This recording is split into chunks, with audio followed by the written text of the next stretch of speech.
అందరికీ నమస్కారం అండి. ఎవరి ఇంట్లో అయితే ఈ 5 బొమ్మలు ఉంటాయో ఆ ఇంటిలో వారికి జీవితంలో తిరుగు ఉండదు. అనుకున్న పనులు అనుకున్నట్లు జరుగుతాయని మరియు నెగటివ్ ఎనర్జీ పోతుందని, వారికి అదృష్టం కలిసి వస్తుందని పెద్దలు చెబుతున్నారు. ఎవరి ఇంట్లో అయితే ఏనుగు బొమ్మ ఉంటుందో ఆ ఇంట్లో దారిద్ర్యం పోయి లక్ష్మీదేవి అనుగ్రహిస్తుంది. కానీ ఏనుగు బొమ్మ యొక్క తొండము క్రిందికి కాకుండా పైకి ఎత్తి ఉన్నట్లయితే ఇంకా చాలా మంచిది. మరి ఒకటి గుర్రం బొమ్మ. హయగ్రీవుడు కూడా గుర్రం తలతోనే భక్తులను అనుగ్రహిస్తాడు. కనుక గుర్రం బొమ్మలు ఇంట్లో ఉంటే అదృష్టం వస్తుందని పెద్దలు చెబుతున్నారు. తరువాతది మత్స్యయుగ్మం. మత్స్యయుగ్మం అంటే చేపల జంట. 2 చేపలు ఎదురెదురు ఎగురుతూ ఉన్న బొమ్మలు ఇంట్లో ఉంటే అదృష్టం కలిసి వస్తుందని మరియు అవి బంగారపు రంగులో ఉంటే మంచిదని పెద్దలు చెబుతున్నారు. మరొకటి గోమాత బొమ్మ.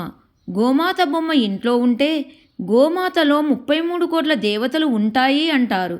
అలాంటి గోమాత బొమ్మలు ఇంట్లో ఉంటే లక్ష్మీదేవి కటాక్షం కలుగుతుందని పెద్దలు చెబుతున్నారు. మరొకటి తాబేలు బొమ్మ. తాబేలు బొమ్మ ఇంట్లో ఉంటే అదృష్టం కలిసి వస్తుందని పెద్దలు చెబుతున్నారు.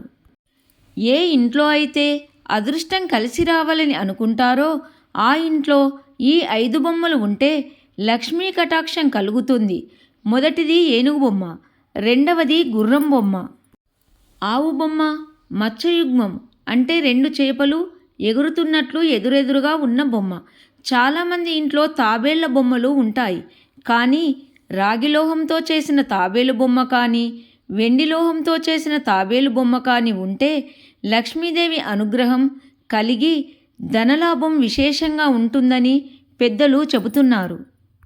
ఇత్తడితో చేసిన తాబేలు బొమ్మ ఇంట్లో ఉంటే మానసిక ప్రశాంతత కలుగుతుందని పెద్దలు అంటున్నారు.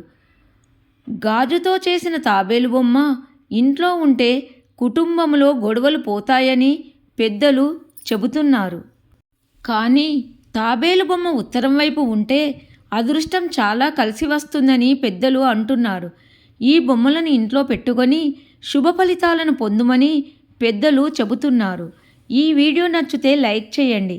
అందరికీ ధన్యవాదములు.